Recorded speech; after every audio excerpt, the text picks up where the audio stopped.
Hello, ladies and gentlemen, and welcome back to the Say Report. I'm your host, Devon Decker, and joining me, my host companion, Sejohn Sarwick. Sejohn?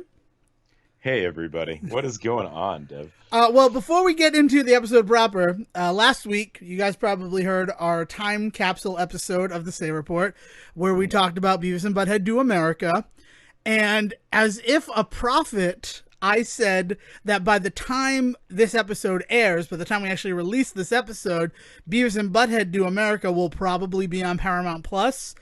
And I just want to confirm for everybody out there that Beavis and Butthead is now on Paramount Plus. Yeah. So if you took our recommendation in that episode to go to Amazon Prime, but it was only there for 8 more days, I think was the number we gave, it's now available on Paramount Plus. So if you've been looking for an excuse to try Paramount Plus, throw down your $10 as the same as renting Beavis and Butthead Do America, and then see if the rest of what Paramount Plus has in store for you is worth it. Hashtag not an ad. Yeah, hashtag not an ad. That's true. I don't know. It's just we talk about streaming a lot on the show with the Say Report.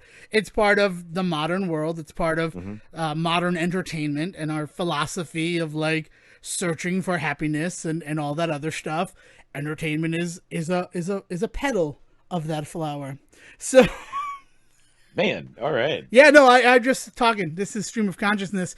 I'm trying to lead. Metaphors are my favorite metaphors. I am leading up to. I want to complain about Peacock. No.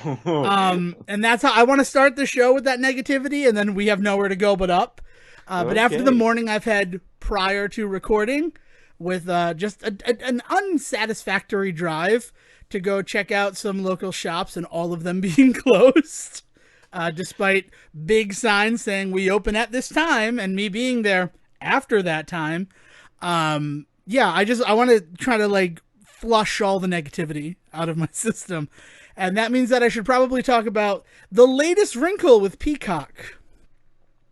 What do you think I'm going to talk about? Do you have any idea where I might be leading to with this? With Peacock? Yeah. No. I mean, what did NBC do wrong this time? What did NBC... That's a brilliant way of putting it.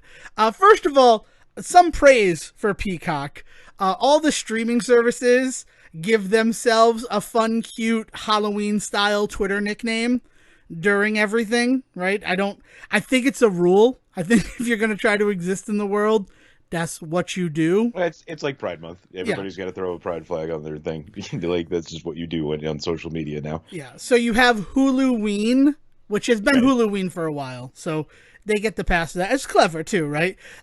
It does read a little bit like we're going to call ourselves Hulu, so that when October rolls around, we can say it's Huluween. This was the plan all along. It does reek of that. And Netflix as the OG, they don't really do one, right? I don't think that there's a Netflix Halloween nickname.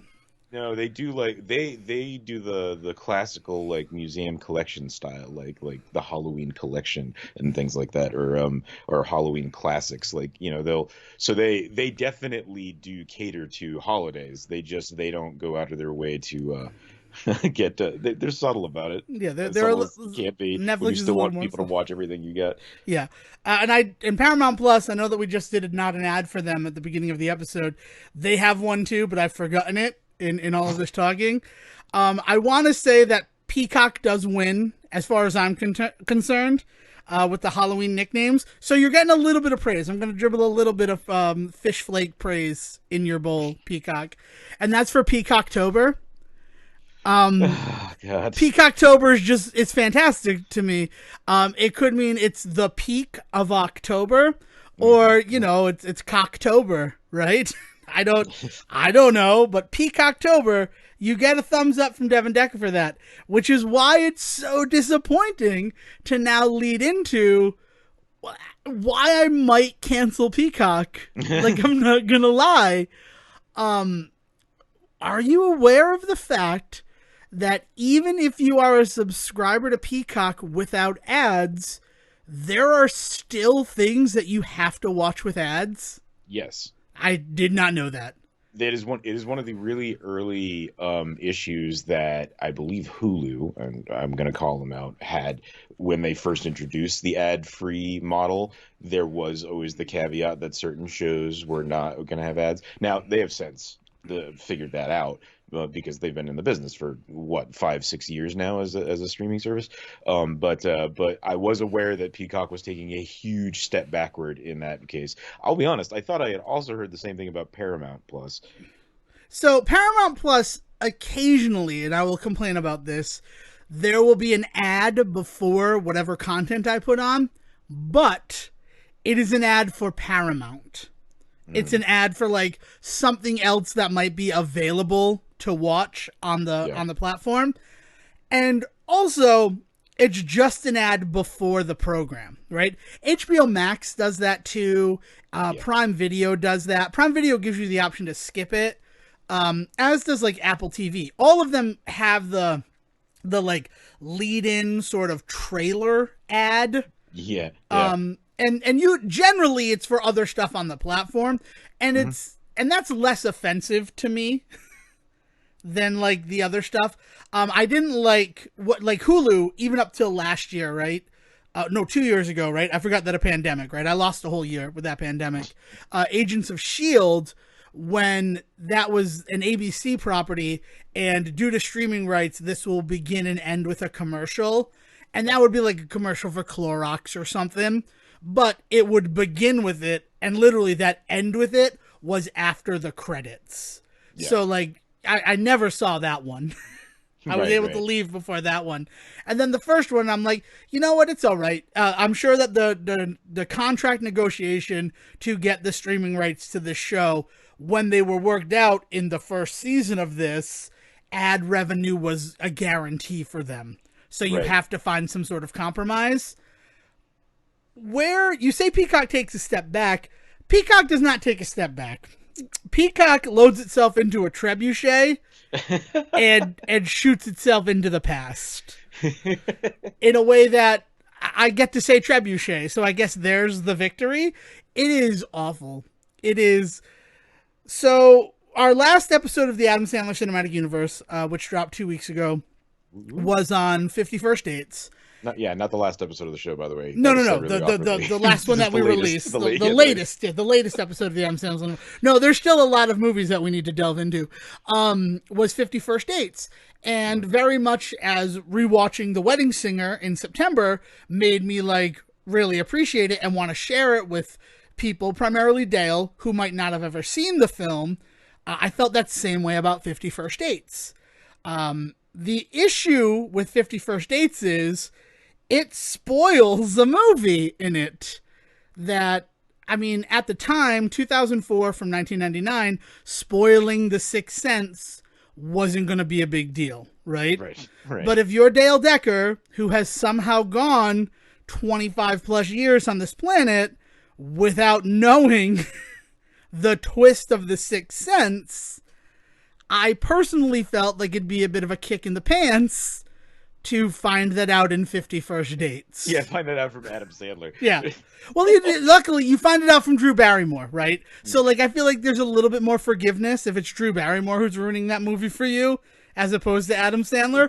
But still, right? You know, I get it. You got to preserve that magic, man. Like, that rare time. You know, like, it's weird because I know that there are people out there that get upset when like people like laud over them like, oh, you haven't seen this movie? Like that kind of attitude sucks. So I don't mean this to sound like that, but like whenever I find out that like a friend or a family member has not seen a particular film, like it's meaningful to me that I get to be the one to introduce them to it, right? The idea that you not only get to the idea that you not only need to like preserve the fact that she's never figured it out or never heard it from anyone, like you also need to be the one to like to introduce this new like mind blow, right? Like exactly. And I Adam Sandler doesn't deserve that, right? Exactly. M. Night Shyamalan's twists deserve to be presented by M. Night Shyamalan. That's just the rules. I mean, I don't know. That's not the rules, right? I think everybody rushes out and talks about the M. Night But like Shyamalan another movies. good example of this is Yeah, anybody that has never been in on the end of The Usual Suspects. exactly. Like you're like, oh well, before we do anything that ever references The Usual Suspects, which is like kind of everything nowadays, like we got to sit down for 2 hours. Yeah, we gotta watch Usual Suspects. I know that the director's a fucking gross person. I know that Kevin Spacey's in the movie and he's a gross person. I think that maybe the connection between that exists for a reason. I know that there's a whole other level of Kaiser Soze with The Usual Suspects now, but it is truly, I mean, for me, a magical piece of cinema. The whole Yeah, question of who is Kaiser Soze and the reveal. Like, yeah. they do a good job with that movie. It's definitive. It is Yeah. a definitive reference now for when you want to pull off like something in a movie and like tell the audience, but show the audience, but not tell them. Like it is so often now referenced like visually and in scripts and things like that. Yeah, it's a weird, but you're not wrong because then also on top of that, isn't the Baldwin in that one Stephen Baldwin? Yeah, it's Stephen Baldwin, who's, like, too. one of oh, Like, man, I think the it's only one who got no flies on him in that movie is not Antonio Banderas, Benicio del Toro. yeah, Benicio. Yeah, there's Benicio del Toro and Kevin well, Pollak. and I the think main Kevin dude there. Pollak is clean, right? I don't know. Is Gabriel Byrne? Gabriel Byrne. That's what I'm trying to Gabriel think of. Byrne. Like, I like Gabriel Byrne. Don't get me wrong. I'm a big fan of Gabriel Byrne. Point of No Return with Bridget Fonda. Gabriel Byrne is fantastic in that movie. But it's one of those situations where I just don't trust Gabriel Byrne. I think it's his name. Like, who spells Byrne with a Y and an E at the end? Who you running from, Gabriel? What's your past? No, it's just one of those. Yeah, I think Kevin Pollak, Gabriel Byrne, and Benicio del Toro are all relatively clean. And there's one of those statements that will probably age poorly, right? Just because that's what happens when you declare something like that and then everything comes out. But yeah, so Sixth Sense plus, all this talk of streaming, we live in an age where, oh, I pay for Peacock and the Sixth Sense is on Peacock. So it's not like I'm going out of my way to show Dale the Sixth Sense before we watch 50 First Dates. Right? That's the big story point of this. Right. Except when I go into it and it says at the beginning, this movie is presented with ad for all users of Peacock. And I'm like, the fuck? What the fuck does that mean? And it is not just presented with an ad at the beginning and the end. It's presented like you're watching it on cable with ads all the way through. Man, somebody locked down the Sixth Sense for Halloween specifically. That had like as far as rights go, and then when Peacock came to them, they were like, "Yeah, but here's everything you're gonna have to do for me." Oh man, but like because there's somebody had to specifically be thinking of this exact instance being the outcome because otherwise, why the fuck would you lock down the rights to the Sixth Sense so many years later and put it behind an ad, a paywall essentially?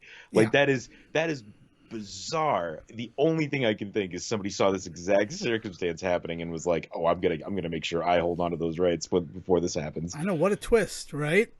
So what I did was my Peacock was sent to renew today, right? Yeah. While we're recording, I canceled that renewal. I went to Amazon Prime and I bought the Sixth Sense for $2 less than my Peacock membership for the month.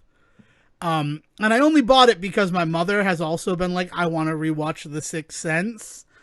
So if I rented it twice, it would cost the same as buying it. So I'm like, I guess I'll just buy it. And now I have a digital license to The Sixth Sense until probably something happens to it. Like, let's just be honest. I have to watch ads like I'm watching it on TBS on this streaming service that I pay to have no commercials during. Yeah. Like, I don't know if that license is going to stay with Amazon sometime down the line. But it was a real shock to me that it is on a streaming service. It's a streaming service that offers an ad-free plan, but still, oh no, there's still ads. Right? Well, and they're not the first ones to really do this element too. Like it's easy to overlook the way that Amazon's whole Amazon Prime slash IMDb TV like stuff and that whole thing works, but they're essentially doing the same thing. It's just that they have compartmentalized those things so much that it doesn't feel offensive. You know, like if I'm scrolling through Amazon and I want to watch something and I know that I'm going to have one of three options. I'm either going to have to pay for it, or either rent it or buy it, or it's going to be available with my Prime, or it's going to be available on IMDb TV. So I know it's always going to be one of those three things. So like when I get to it, you know, I see which one it is, and I understand immediately what that means about watching it. There's something about in having it like there should be a section of like still contains ads. Like they should be cordoned off somewhere so that you can know that like, okay, this thing is available, but it is in this section. That shouldn't be a surprise to you as you start the movie, you know?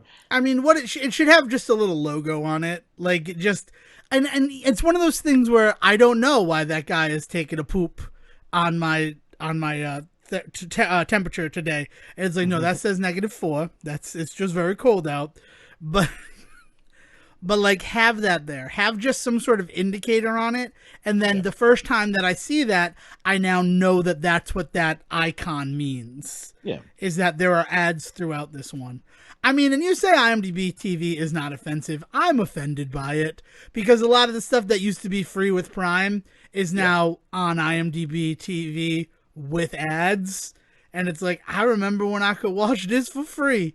And we would walk uphill in the snow both ways to get our fire sticks. Yeah, well, what it feels like is the evolution of streaming rights over the last 10, 15 years as we've all been figuring this stuff out. Is the idea being that Amazon saw themselves losing a ton in their library to like Netflix and Hulu, and they couldn't figure out how to do it. And the idea being like, well, one of the big compromises we can make is we can offer a bunch of these guys whose licenses are now renewing the idea that we'll keep your show and we'll put ad revenue on top of it. And then like suddenly they're not losing as much. Yeah. They still get to claim it in their quote unquote library, despite the fact that now it's got this whole caveat to it where it's no longer the service you once wanted when you signed up. I think the fact of the matter is I would pay money if I could get IMDb TV without ads. But mostly I say that because so badly do I want to watch Leverage Redemption, but I don't want to watch it. I mean, the other thing is because IMDb TV is sort of the forefront of that free with ads streaming service, it's at least the successful version of it. It is rough. Mm-hmm. Like, it's not great. It's still, I mean, that whole thing is still kind of in its infancy. When I watch things on like the CW or True TV, because I watch one show on each of those via streaming, and there's still ads, I don't need to see the same Reese's Peanut Butter Cup commercial 4 times in the 3 minutes of ads. Yeah. It's not breeding any sort of, oh my God, I want Reese's. If anything, it's kind of making me sick of Reese's, and I don't want to buy them. It makes me think that like the cost to buy ads on those is very, very high, or like there's no gain from it. So people aren't buying the ad space there. Like I haven't figured out why there isn't a more robust advertising on things like that. Like even IMDb TV doesn't have a robust. I think because when it comes to the ways in which this sort of stuff, the ways that the ads get pumped, the way that all ads get pumped to us via the internet nowadays is it's all based on algorithm.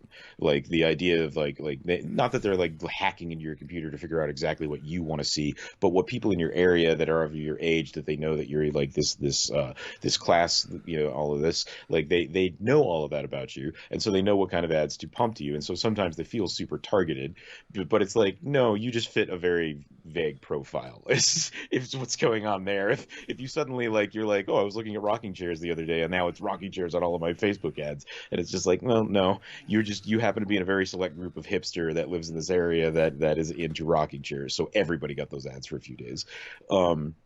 like there's this whole element to the ways in which the algorithm is kind of the king in all of these ad situations. And so what you're seeing on these streaming services is literally the fact that like a computer is just trying to figure you out. And right now all it seems to know about you, Devin, is you want some candy. Honestly, I think it knows that I like Will Arnett. If I had to guess why I get Reese's Peanut Butter Cup ads, because he does the voiceover. Yeah, and it's like, well, he watching Blades of Glory, he watching Hot Rod, he watching Let's Go to Prison, he's watching Brother Solomon 4 times a night for some reason. It's the only way I can sleep anymore, Sejohn. It's the only way I can sleep. So they're like, all right, well, how does that cross-reference? Oh, Will Arnett is selling peanut butter cups.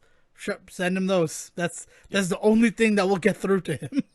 Yeah, but that's why it all sucks, is that we're basically all of this stuff is trying to be done so cheaply, and part of that means that a lot of the decision making about like where ads are placed in an episode, that's one of my biggest issues with all of this, is like it's not well cut. It used to be an art to the commercial fade on the movie version, the made for TV version of the movie, right? Like the ways in which they figured out exactly where they were going to go to a commercial, and then like maybe there'd be 20 minutes of movie before there was another commercial. Just meant that the commercial block would be a little bit longer. They don't do that shit anymore. Now it is just like every 5 minutes, just cut whatever, like mid joke, cut to commercial, come back, and that's on like TV shows that are made to be like filmed around commercials. Yeah, it's strange. Well, I think that's the Cartoon Network, like Adult Swim of it all, is they don't give, like most 22-minute shows are designed to have 2 ad breaks in them, 2 4-minute ad breaks throughout it. So like Family Guy is shot that way, but then Cartoon Network, they're like, well, for Adult Swim, we're just going to do one big 8-minute ad break in the center of each 22-minute thing. And that works out because they do a lot of 11-minute stuff too. So it's just like we have one menu to show advertisers on how we're going to sell advertising, and it'll air in an 8-minute chunk every half hour, basically.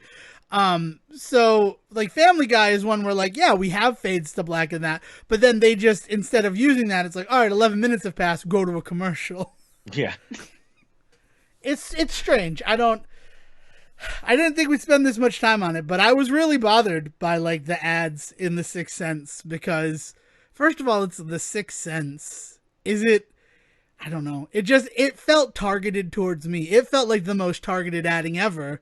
Like, oh, you want to watch this movie? You gotta watch ads. And I'm like, no, I'll find a way around it. I'm better than you. Yeah. Oh man. It's weird. Also, The Sixth Sense, it really, like, it stands up. It works. Well, I was actually going to ask, I think one of the biggest things that I always kind of find myself kind of caught up in with that movie, nobody else seems to ever talk about, is what is the time period of this movie supposed to be? I think it's like 1999, South Philadelphia. So is that true also for Bruce Willis? Or I guess spoilers for The Sixth Sense. I guess we should say that. Is it, or are we talking about 2 different time periods? Is there any indication that what goes on with Bruce Willis and his wife and all of that stuff, that's not? So the opening with Donnie Wahlberg, where Bruce Willis is shot. Like, is there like a cell phone or something that just like lets us know that we're in modern times? Yeah, it's 1999, so even cell phones weren't like eponymous yet. Yeah, it's not something that everybody would have. I don't know. Was there a fucking commercial for South Park on TV or something then, or like what would have been 1999? Well, really, it's just I don't know. I guess. There's nothing that really grounds it in the fact that it's 1999. I will say that. So it could be earlier. I guess the cars aren't old-fashioned cars. They're sort of the type of cars you would see in 1999. If that seems like a cop-out, but I think that this is exactly my point, is the vaguity of like time and place for that movie, like is helps make it still feel like timeless, like you can watch it today and like it creeps you out still and holds up as like a mystery and all that sort of stuff, all because like it could be happening today, but also it feels like it could have happened 50 years ago. Right. I mean, the only thing is that, so Bruce Willis is clearly in the same time period because there is a title card that goes from him being shot to the next fall. Okay. Okay. So, and even that, like, it's in service of the mystery Yeah. in terms of the fact that, like, in that time that he was shot, him and his wife have become distant because he hasn't refused to continue doing the work that she's already kind of like judgmental of. You give so much time and effort to it, so it's nice that you finally got acknowledged by the mayor of Philadelphia. Which, is that a thing that happens to child psychologists? Do they get like mayoral awards? Maybe in like Gotham, like I and like it actually, knowing about M. Night Shyamalan's like love of like comics and superhero stories and stuff, it actually wouldn't surprise me if this was supposed to take place in some type of like Gotham-esque like area where child psychologists are saving everybody from supervillains in the future. Well, I mean, I don't doubt for a moment that it takes place in the same universe as Unbreakable, Split, and Glass. Yeah, and it's just another superpower that exists in the world. In fact, like, that was what my bigger thought watching it is like, oh yeah, this totally slots into it. But then again, I think about the time where I went to go see Split, and I'm like, oh yeah, all these movies are happening at the same time, except for maybe The Happening, because of how like globally shifting the narrative in that movie is. That like it'd be very hard to link them all together. And then at the very end of Split, spoilers for Split, when it's revealed to be a semi-sequel to Unbreakable, I'm like, I knew it. And everybody else was like that, and I'm like, yeah, no, like I had worked out my unified field theory of Shyamalan long before this movie happened. And then going back and watching The Sixth Sense, which was kind of like his first splash on the scene, right? Like, it's definitely the one that made him a household name. I think he had a movie in '97 with Rosie O'Donnell. I can't remember the name of at this point. He also had been working in Hollywood punching up scripts for a while. Yeah. So there's all sorts of rumors about movies that he had his hands on, that everything from like Scream to She's All That, like supposedly M. Night Shyamalan wrote a what's the word? A ghost script. Well, and did did his own version. I think that's what it's called. I think the term is a ghost script, where it's like, this is my punch-up version of it. Treatment is the word. All right, got you. Sorry. Yes. No, there it is. Yeah, so it's one of those. But I'm pretty sure it wasn't his first film. I think that 97 with Rosie O'Donnell is. Because it always comes up on, like, retrospectives or trivia. Like, what was M. Night Shyamalan's first directed film? Because, yeah, there's a lot of trivia about that guy. You're not wrong. But yeah, it's just one of those things. It held up, and I was happy that it held up, because I remember watching it only because everybody was talking about it. Like, that's the only reason that my mother and I went to go see that movie in theaters. Yeah, yeah. And then like, oh, it was an interesting world. My mom's take on that movie is that it's a love story, and how Bruce Willis's love for his wife perseveres even into death. And I'm like, oh, that's interesting. I would have never gotten that read, but okay. She just wants it to be as much Ghost as possible. Right. Well, that was good too, because we watched Ghost earlier this year. She's like, baby, you got to call Whoopi Goldberg. You need Whoopi's help on this one. So yeah, there you go. There's nice. The Sixth Sense, and that's a whole thing. What do you got? What are you bringing to the table this week? Because I have other things that are sort of related to our time capsule from last week. But let's dive into the world of Sejohn for a little bit. Oh man, not too much this week. I've started I've been doing the Halloween watching and things like that. We did box trolls the other night, and then last night we had some friends over that, because of the Brendan Fraser resurgence lately, was like trying to, was asking me what I felt. Dude, for some reason came to me to ask like what movies should we watch of his, essentially, like, we haven't watched the guy in a while, like what should we go back to? And so in that spirit, I was like, well, funny, here, let's we've got this weird one that you'll never watch for any other reason called Monkey Bone, right? And so that was the Hollow watching last night. So mixing my holidays up a bit here, but that was a blast. Yeah, it's just been a lot of you know what though? Monkey Bone, this is the time. This is the time to watch Monkey Bone. I know that we celebrate Brendan Fraser History Month and all that, like it's a Say Report thing, but also Giancarlo Esposito is huge right now because of Far Cry 6. Yep. Like, you can't go anywhere on the internet without seeing his face. and Breaking Bad. Like the reason he was a meme from Breaking Bad, and then because of that gets the job in Far Cry 6, and now has basically solidified himself as one of the most memeable celebrities of all time. Yeah, exactly. But I mean, he's everywhere. And if you want to see an early Giancarlo Esposito role, it don't get much better than Monkey Bone. He's great in Monkey Bone. Yeah, he shows up as Hypnos in one of the weirdest costumes in a movie full of weird costumes. I think his costume is specifically weird to me because of how little like costume is there. Yeah, it's we don't want to cover Giancarlo Esposito.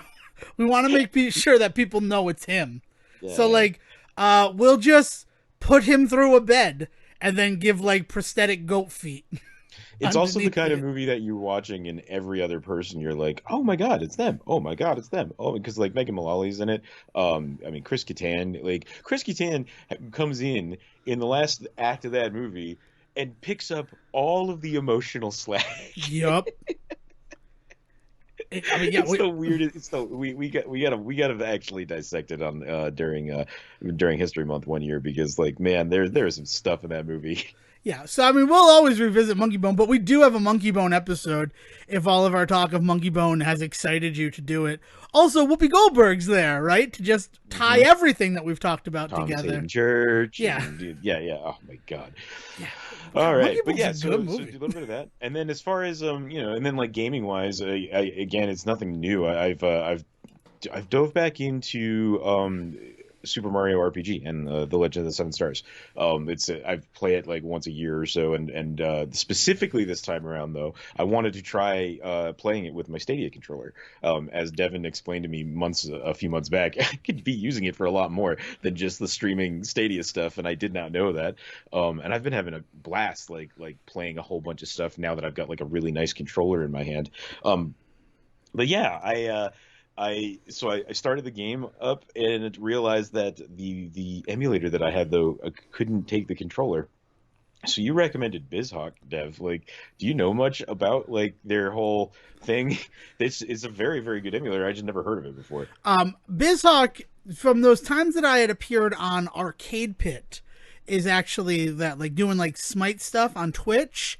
Yeah. He requires BizHawk, and the reason why he requires BizHawk, I mean, the first thing that I ever like worked on that, I entered the triathlon, the mystery triathlon, where it'd be 3 random games that would be sent to me with challenges, and that was please use BizHawk because they're all set up for it, and that, or if there's like a save state, like use BizHawk because the save states are set so you can just load up right to the challenge. So like that's where I learned it, and that's like 5 years ago that I found out about it. And then as I've like just gone on and like tried all these other emulators, BizHawk is the one that I come back to because like the stability is there, and the reason the stability is there is that it's used mostly for tool assisted speedruns. Like it has a bunch of like back end stuff so that if you're going to be recording something for like YouTube or like to do like an optimized perfect speed run of a game, like it has it in its DNA to do that. But also it's got all the cores that you could want and is compatible with a bunch more. Yeah. I found a whole bunch of like good looking ones and like nice UIs and really slick stuff like that, but then like every time I downloaded it I was like, oh, I have to download 3 other programs in order to make this one program run. Like I'm not gonna do that. And so that's why I finally reached out to you, and you were like, you should check out BizHawk, and like within 10 minutes like had it up and running, and my Stadia controller was picked up instantly by it. Like it barely had to do any. I made a couple of like preference changes for myself in the ways in which it reads A, B, and an X, Y, and all that sort of stuff.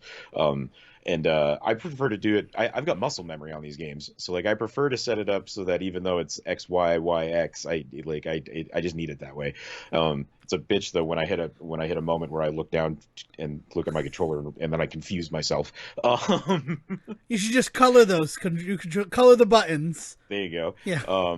But yeah, but it picked it up like immediately. I was in and playing a bunch of games. Also, the great thing about it is that it's not just SNES games that I'm playing. Like I have a bunch of stuff that suddenly I was like, oh man, I've never had a really good N64 emulator before, and like this like was there was some stuff in there that yeah, it was just great. There's a whole bunch of like stuff that I've been like digging into all of a sudden on that. All of that is to say though, I just wanted to play Super Mario RPG. I've been there's been like a weird resurgence online of a bunch of YouTubers that like the Game Grumps did a whole series of videos on it, like just as like the kind of the biggest guys that have been focused on it. But a bunch of smaller YouTubers around that have then of course done that thing that they do where they pick up on it for a video or two. So like I've just been seeing it everywhere in all of my recommendations, and it's popped up in like somebody's like, oh here I remixed the music for lo-fi, like listen to this while you study. Like that kind of crap is just everywhere around me right now. So I was like, I'm gonna give it my go. I feel it. This is the world telling me it's that time of year again where I play through this game.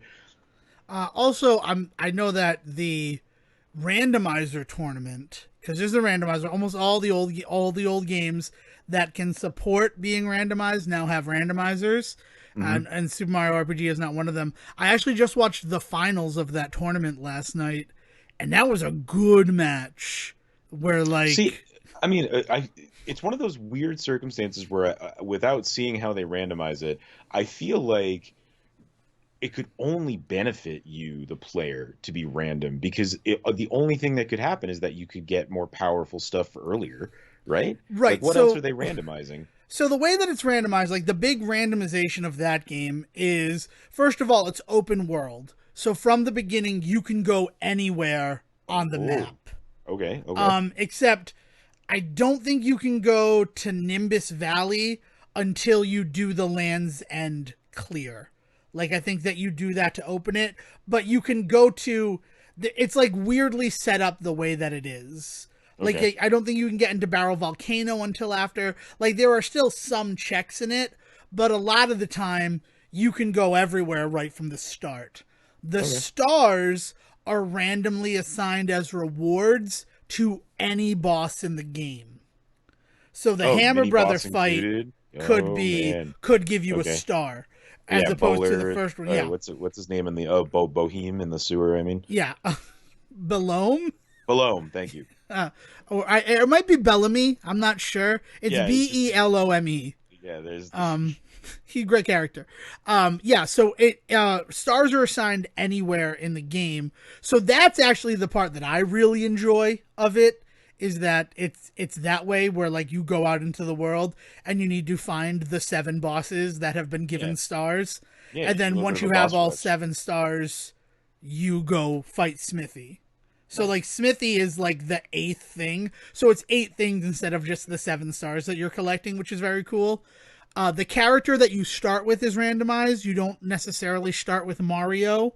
And then the characters that you pick up, they're all located where they would be in the game, except for Bowser. Bowser outside of Booster's Tower has been moved to completing the mines in Moleville. Which is actually, that is fantastic. I was gonna say my one complaint with this game, and this is actually a complaint that I can't believe I'm about to say this, I have with all Mario RPGs. I can't believe that I could actually think of more than one. But the idea that Bowser only ever really becomes part of your party, quote unquote, until like the last like act of the game. Like Bowser always comes in too late. So the fact that you get him even, what is that, like 30 minutes earlier? Yeah, it'd be like... yeah. Well, I mean, but the thing is that because it's an open world, so like the first thing you do is you go to wherever you get Mallow, right? And you pick, so you get your Mallow character, Kingdom. The Mushroom Kingdom. I don't think it's through that, though. I think you actually just need to go talk to Frog Fuchsius. Okay. And that's when that person joins your party. And then the other one is to go do the fight in the Rose Forest. So is Croco there not introduced until... So Croco's not introduced because it's all random. Well, the bosses themselves are also randomized. So the Hammer Brother might be replaced with Exor. Or like, and Croco might be Jinx. So all the bosses are put into a pool and then they're spread around. All of the characters are put into a pool and they're spread around. So you might not start as Mario. You might pick him up somewhere else in the world. And then the 4 places are, I believe, talking to Frog Fuchsius in Tadpole Pond, beating the Boyer fight, but it's not necessarily Boyer, but where you would get Geno is where you get that one. They shuffled the before Booster's Palace one to complete the mines, and then beating Booster's Palace and going through Marrymore gives you the fourth character.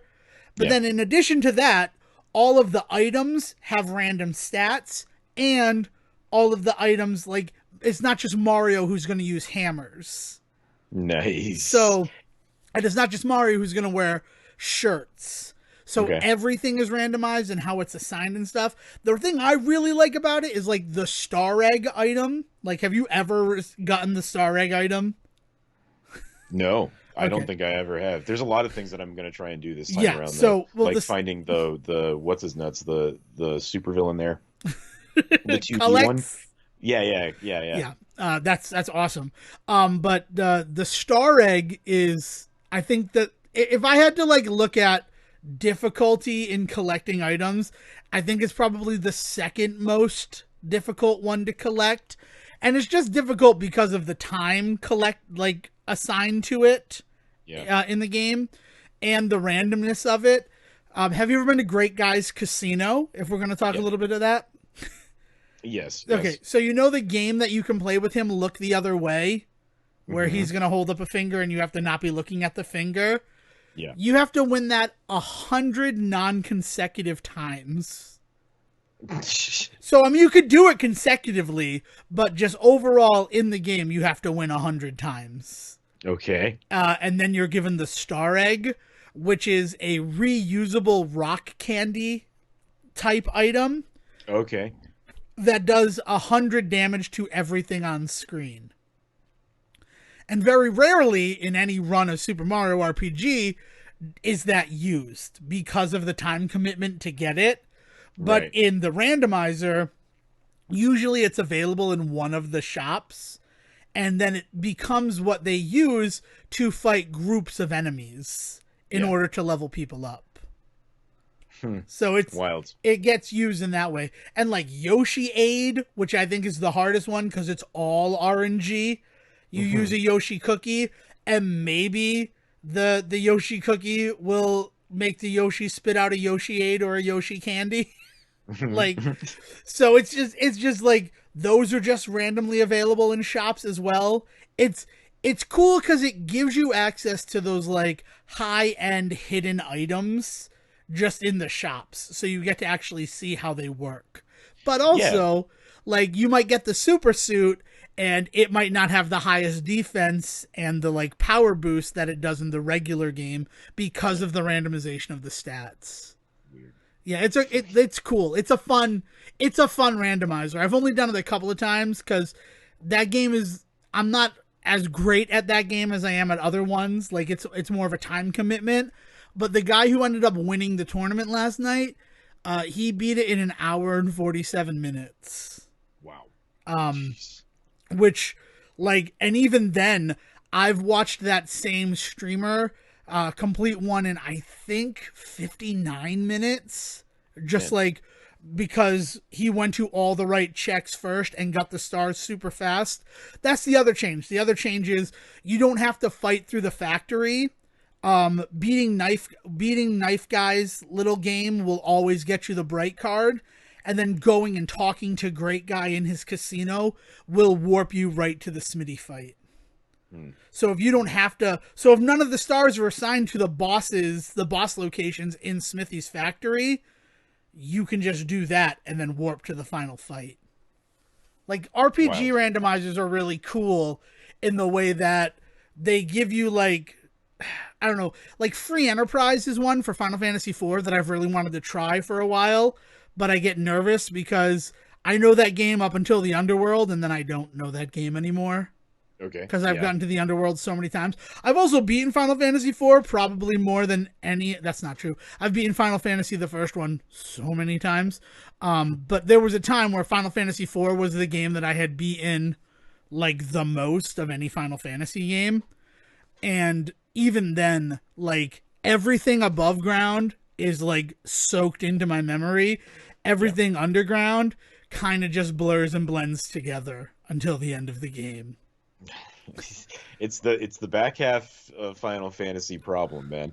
I mean, it's one of the reasons that I've started so many Final Fantasy games and not finished them.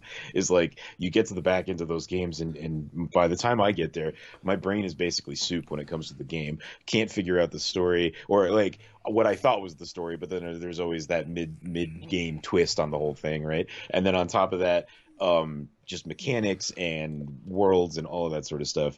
I think Final Fantasy has a back end issue, and I think the better Final Fantasy games are the ones that they work on that. So like for me, Final Fantasy 6 and Final Fantasy 7.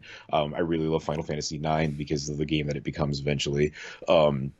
But then I'm not huge on some of the other ones that have been more popular over the last so many years. I mean, 15 is still like going, right? Aren't people still buying like add-ons and crap? 14 is 14? The RPG one.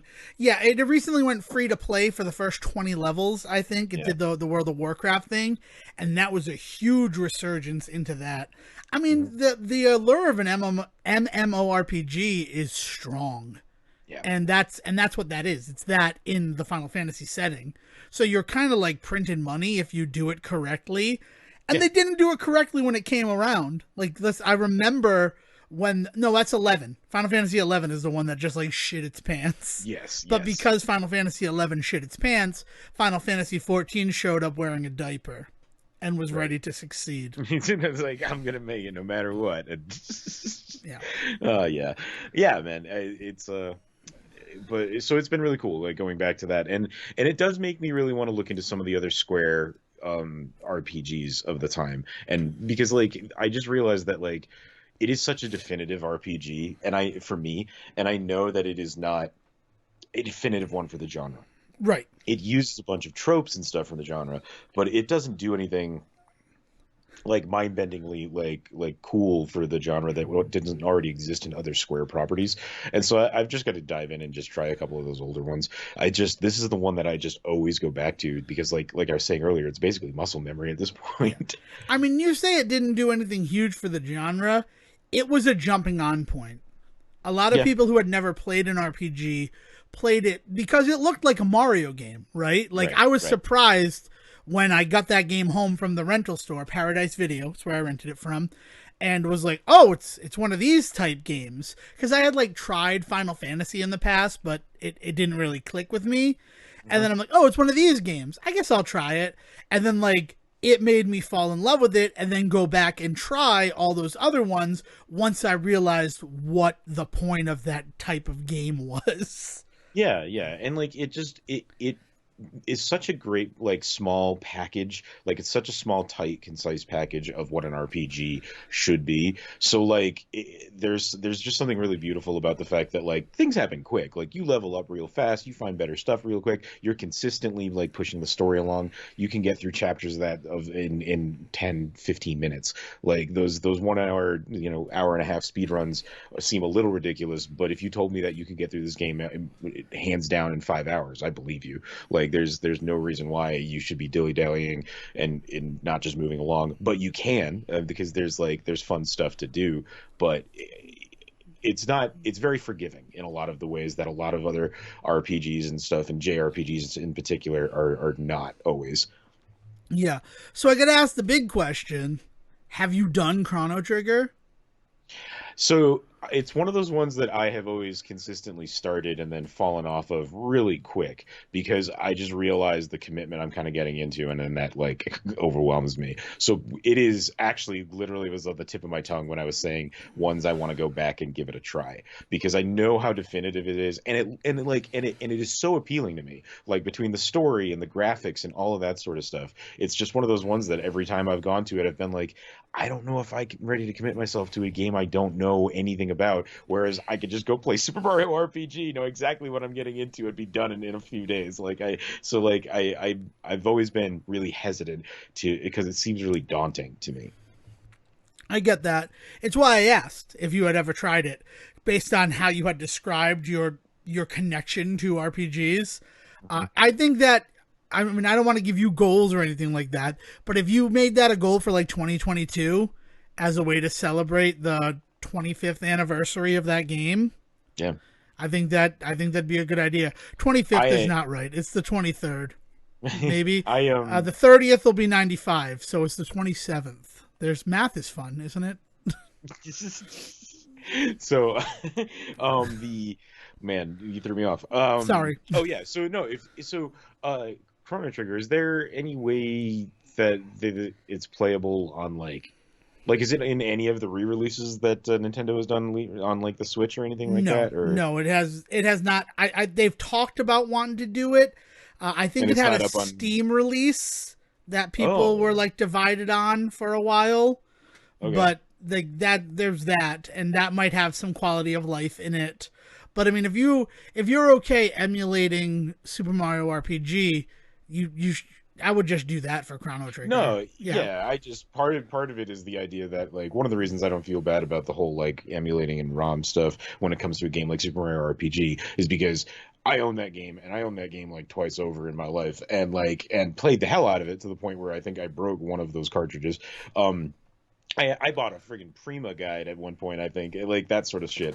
So like when it came down to, oh, I really want to play Super Mario RPG again, and my only viable option is emulation, I I get didn't that. feel that bad. I didn't feel that bad, right? Whereas like Chrono Trigger, I have legitimately never like had my hands on that game. So there's that part of me that wants to make sure that if I do it, like I want to kind of buy into it first before I start going around and emulating it. That's all.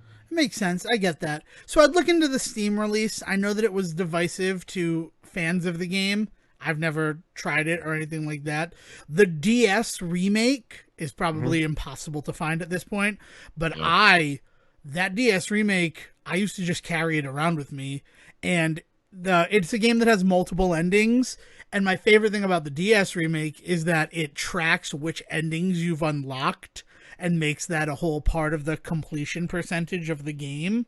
Oh man. So that's something you can look into too if you want to just be a crazy person. Nice. Oh man. Yeah. Yeah, so like that's exactly the kind of game and that game in particular is the exact game that I'm talking about wanting to maybe go back and really dive into.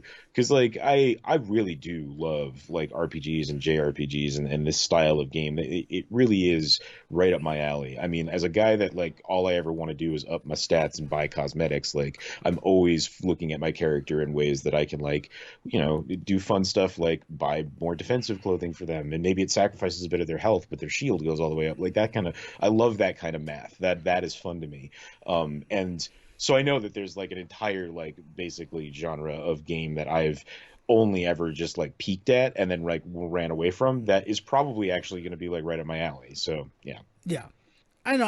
Yeah, that and that's the first one. If there's a Square game that you haven't played, start with Chrono Trigger because it really is.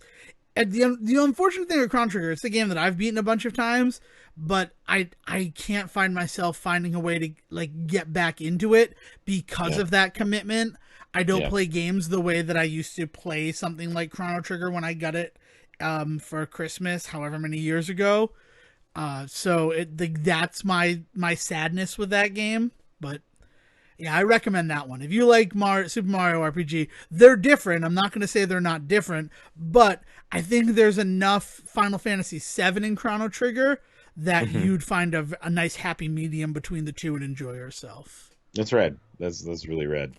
Yeah, I'm excited to kind of dive into some new new stuff that way. But other than that, I only got back from Texas late on Monday, and I've only had a few days here and to get my act together. Nice. Was that good? Was it a good wedding? The reason why you weren't here? Did you have fun at that, or how Oh, was it was traveling? it Like, was oh okay.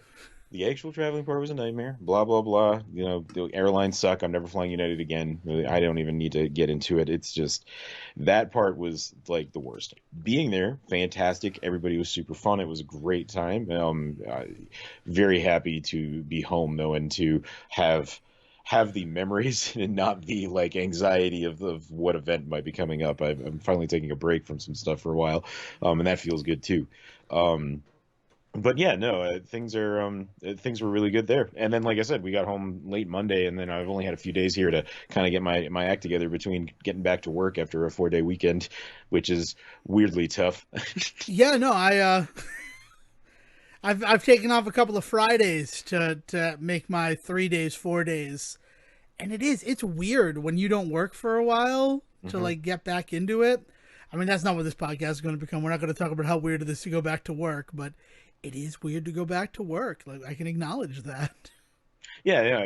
Vacations are fantastic, and there's something really weird about that time afterwards, where like you're happy to not be on vacation anymore, but also you don't want to go back to work. I don't know. So like dealing with some of that stuff, I think is why I've started like kind of finding quote unquote easy stuff, things I already know what I'm getting into when I put my hands on them, you know?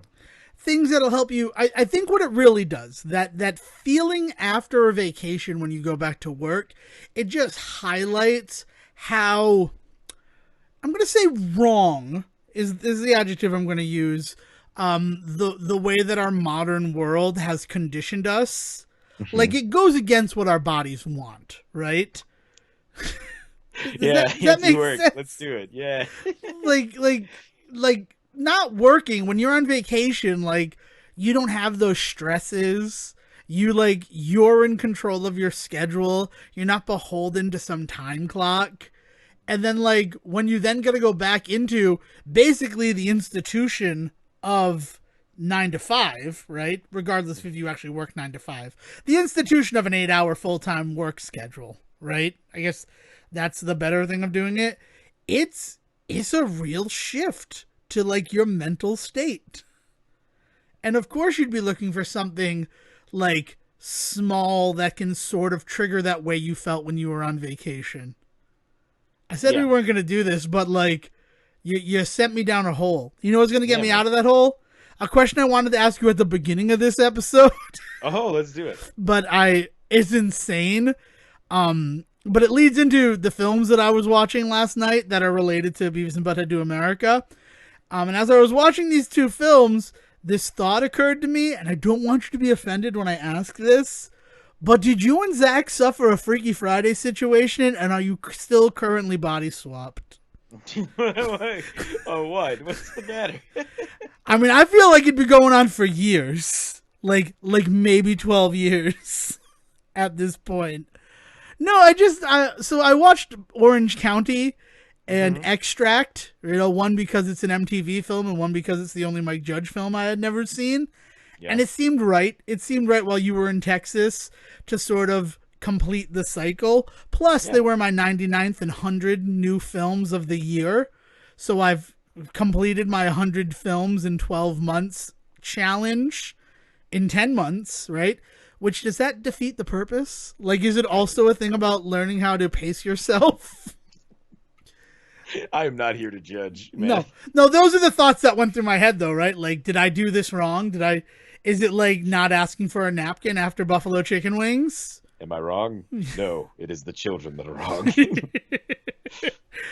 But then watching Orange County, there was this brief moment where I was a little nervous that you and Zach had Freaky Friday. Why? Just like certain references you make to your childhood, and like like you and I are kind of close in age, but then sometimes you're referencing in your childhood, and it's just like, oh man, if him and Zach switch bodies, I'd have no problem with it, right? Like you got to do what you got to do, right? These body swapping curses, they're out there. They're some of the only examples of real magic in the world, right? As evidenced by the fact that there are so many things in fiction about them that, like, it must be true, right? That's how it works. Right. The more fiction you write about a thing, the more true it must become. Right. It's the way that, like, I don't know. I've always kind of lived in that sort of insanity, but we don't need to delve into that today. That's not what this episode's about.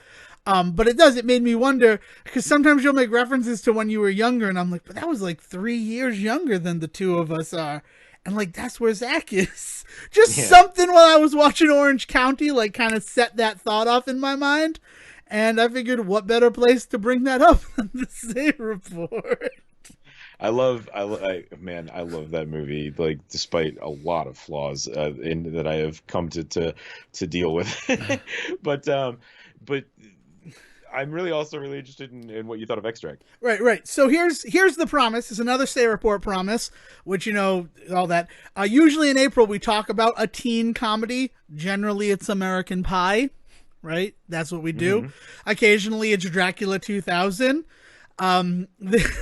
Next year in April, our very special episode is going to be about Orange County. So if you were like heard us say Orange County, you got excited that, oh, we're going to finally talk about it. You have to wait till April, and I apologize for that, right? It's okay, because it gives you time to watch Orange County and then watch the entirety of the OC, and then we could spend the entire episode just comparing. Sorry. No, it's fine. And Misha Barton's there, and she's also in The Sixth Sense, and everything is connected, right? We have some beautiful minds at the Say Report. But let's talk about Extract and how that's a weird fucking movie. Yeah, it's definitely one of Judge's weirdest films.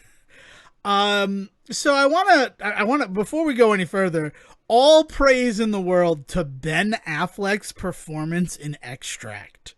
That's what I want to celebrate from the go, because, I mean, he's Ben Affleck. He's whatever, however you feel about Ben Affleck is however you feel about Ben Affleck. But I feel like it's some of the best acting he has ever done as the character of Dean. Like, just, it feels so natural. He doesn't feel like stunted or staggered or like it was so good. It was such a natural performance from Affleck in Extract. I think everybody does really well in terms of acting in that movie. Oh, yeah. It's one of my favorite Mila Kunis roles. I mean, who plays the wife? Is it Kristen Wiig? Kristen Wiig, yeah. Yeah, Kristen Wiig is the wife. Like, is such a standout like character to what is inevitably, unfortunately, this like horrible human in Jason Bateman. Yeah, I mean, I guess that is supposed to be your protagonist for this film. Yeah. Yeah, I put protagonist in quotation marks when I wrote about it because, like. Yeah. He's kind of the antagonist of this film. I don't know how to feel about this one. And that's exactly, I think, the biggest criticism that anyone can rightfully have of this movie is that it is probably Judge's most cynical piece of work. Like, even including Idiocracy, where in that there is at least like people to root for and love. Like, in this movie, you're hard pressed to find anyone that you feels has anywhere close to the heart of any of other. This is probably the closest, honestly, to a Beavis and Butthead live action movie that we're like the way that some of these assholes would like work in this world. Yeah, that's it. Was an interesting companion piece to Beavis and Butthead Do America, which really struck me because Judge has gone on record that it was meant more of as a companion piece to Office Space, in terms of we've seen the corporate world. Let's look at the world of small business, right, and let's have a sympathetic business owner. And I'm like, What are you smoking, man? That you think that Jason Bateman is a sympathetic character? Yeah. Like, I wonder if part of that is the fact that I love Jason Bateman. I really he's one of my favorite guys to see on screen, but he has perfected a very particular type, and that is the smarmy asshole, right? The charmy, smarming asshole. That is not. I don't know if I can think of a character of his that I would consider to be quote unquote redeemable. I mean, everything from just like Ozark to Horrible Bosses. Like, he is always charming and fun to watch, but he's never in any particular case redeemable to me. Like, and so I just feel like, so part of it is the casting of him for sure. But I do think that overall the story and all of this stuff is just some of the darkest stuff that Judge like writes happening to these people, to so many people at once, you know? Yeah. I mean, to go to the Jason Bateman of it all, initially I was going to say he's sort of a sympathetic character in the original Horrible Bosses, but the only reason that he becomes that is because the villain of that film, the Kevin Spacey of it all, right? Mm-hmm. Because I guess he's just featured in this episode in terms of his oeuvre. God, fuck you, Kevin Spacey. I'm just gonna say it. Like, fuck you, Kevin Spacey. That character, that villain in Horrible Bosses, is so much worse that he almost, like, it cancels out any of that smarmy, like, kind of jerk-ass stuff that Jason Bateman has on display. But then in Horrible Bosses 2, he is the worst of the three guys by like continuing to engage in the affair with Jennifer Aniston, knowing that it will get them into trouble, and like everything he does in that, he's almost the antagonist of Horrible Bosses too, in a really weird way. Yeah. And like that, it cancels out any goodwill from that first movie. It's sad that the Horrible Bosses franchise, can you call it a franchise if it's two movies? I don't. Not yet. Wait until they do the cartoon show. Oh, that'd be interesting, right? Let's throw it on FXX or probably FX with Hulu. I think that's like a whole other thing. There will be commercials before and after each episode. It like those movies are gonna just be forgotten, and that's kind of sad. Yeah.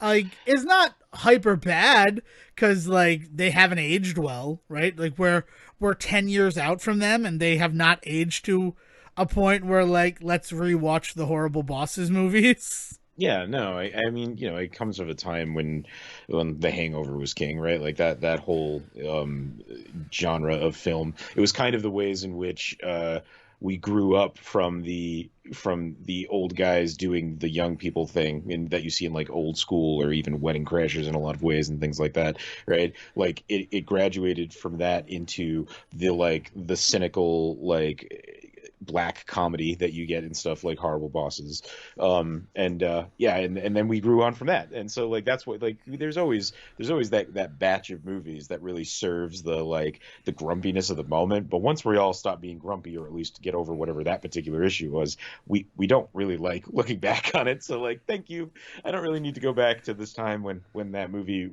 spoke to me in a dark way. Yeah, exactly. It's just strange. I think what's also strange is that like Jason Sudeikis is kind of seeing like a resurgence with the whole Ted Lasso thing. Yeah. And then to think that like he's the third in that movie, and it's really weird to think of him as the third against someone like Charlie Day, where like Charlie Day is sort of the second lead in that film.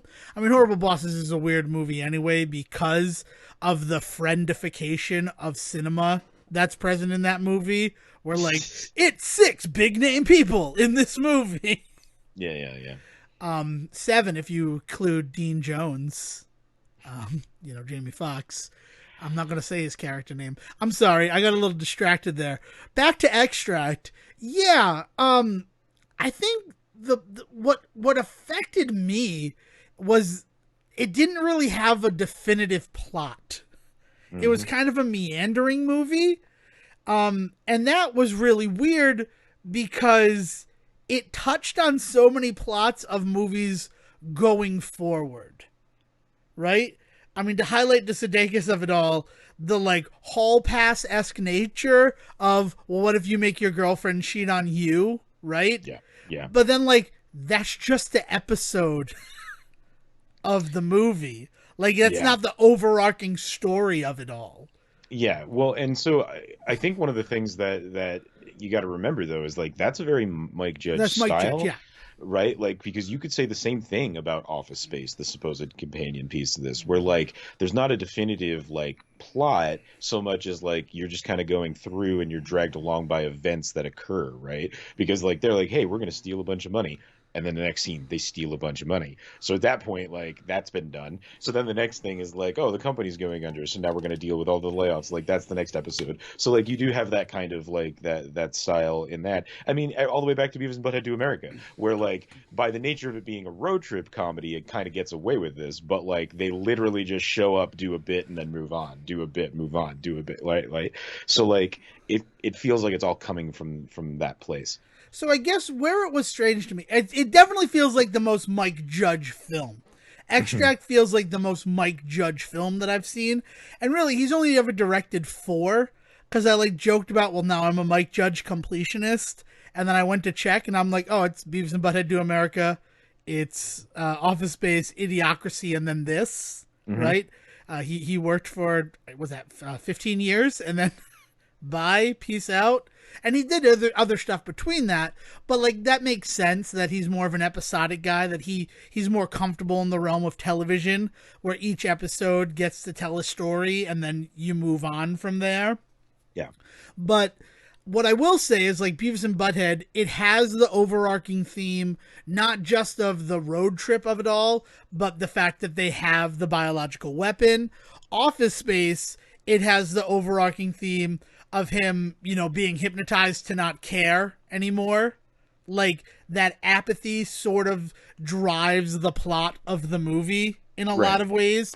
And Idiocracy, the fact that he's a man out of time, drives the plot. Like, there's something that's driving the plot all along. And then in Extract, I mean, it starts off as a dual narrative, which I'm a sucker for a dual narrative.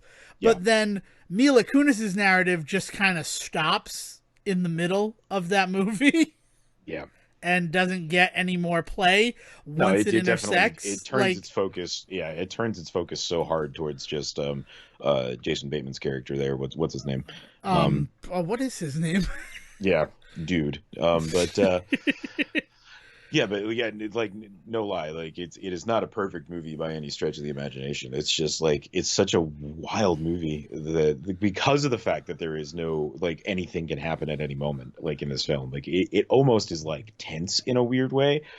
Because it's so cynical, it's like watching your favorite uncle be like angry about something, not at you, but you can tell that they're angry, and you don't like that they're angry because you just don't understand they're supposed to be the good one.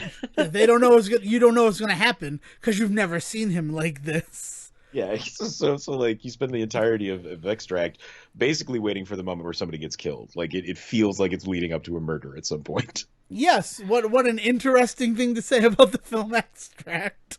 Yeah. Considering, I guess, so just since I've seen all the other Judge stuff, and some of them I've gone on deeper dives with through this very show, I was waiting for that moment to hitch my wagon to. Yeah. And I'm like, oh, Mila Kunis, like, that opening scene where she just steals the guitar is perfect.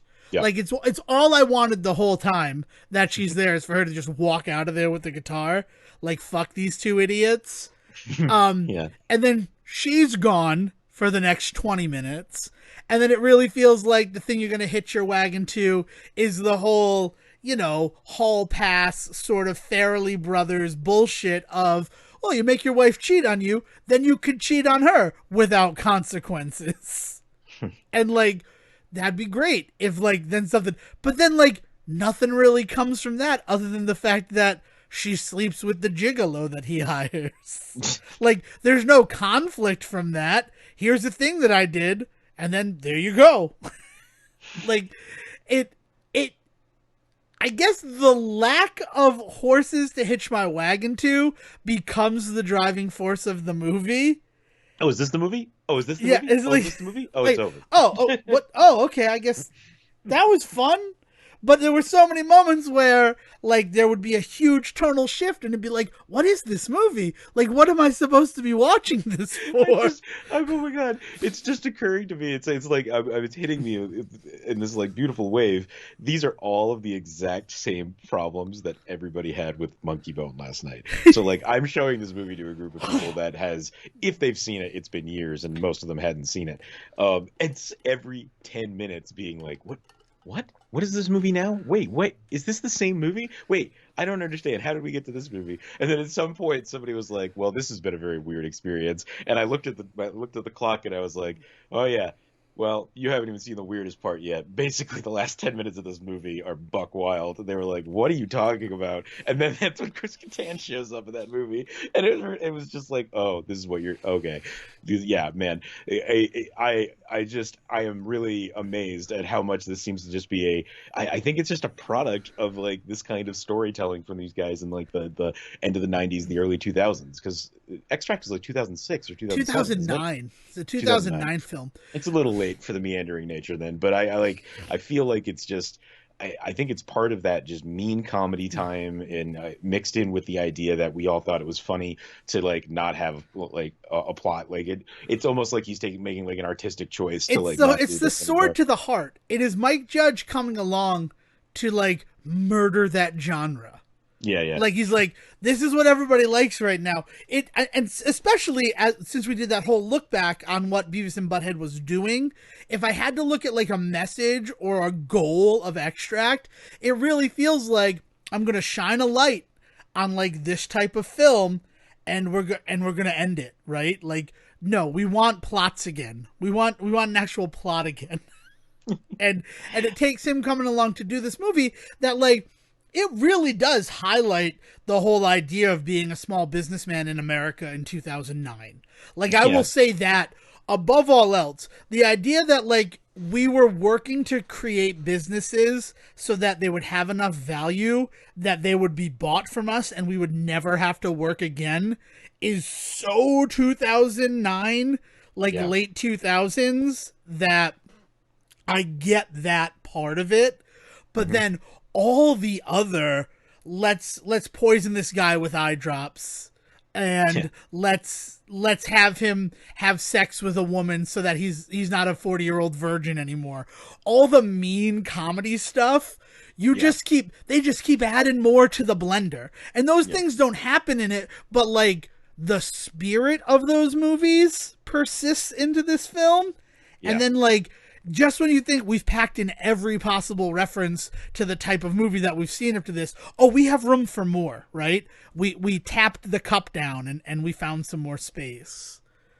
It's all there. It's an interesting film for sure, but yeah, it feels like it was meant to be the death shot. And it honestly feels like he did that death shot to it so that he could then do Silicon Valley. Yeah. I feel like they came along and they're like, we can't do these types of movies anymore.